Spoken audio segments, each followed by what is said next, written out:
this is Sandy Crank the Heart, and I'm back with a project share. So today I am sharing projects from two different companies. One is Jaded Blossom. I had made these cards for challenges. The other was Paper Smooches, which I actually did not put these cards up for the challenge. I forgot to do it, so I didn't post them. So, you know, whatever. But I really like how they came out, so I'm going to share them with you.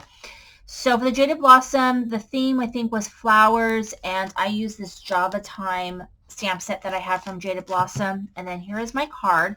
I just happen to have this coffee paper, it's Echo Park coffee paper, Java paper, whatever it is, on my desk. So I went ahead and used that.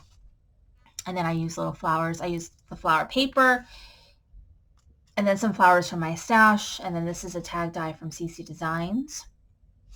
There's that one. And then here I used two different flower stamps from Paper Smooches because that was the theme. And the paper is at Echo Park. I think it's summertime. I really love how it came out. So this one is So Lovely.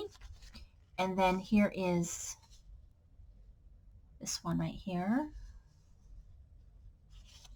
And then the other one that I used was this one, which is Summer Lovin'. And I have the dies, but I actually did not use the dies for this. I just did it all on this one little mat with my sentiment. And this one, I think I used a little bit of shimmer on this one. I might have used the shimmer spray because it's a little bit pulling up a little bit. So, and I colored both these with my Copics. And this one says, live like it's summer every day. I just love these. I love the colors, and I think it came out really nicely. And so that one is Paper Smooches stamp set Summer Lovin'. So here's this one and that one and this one. So thank you so much for watching. This is Cindy, the Crane with a Heart.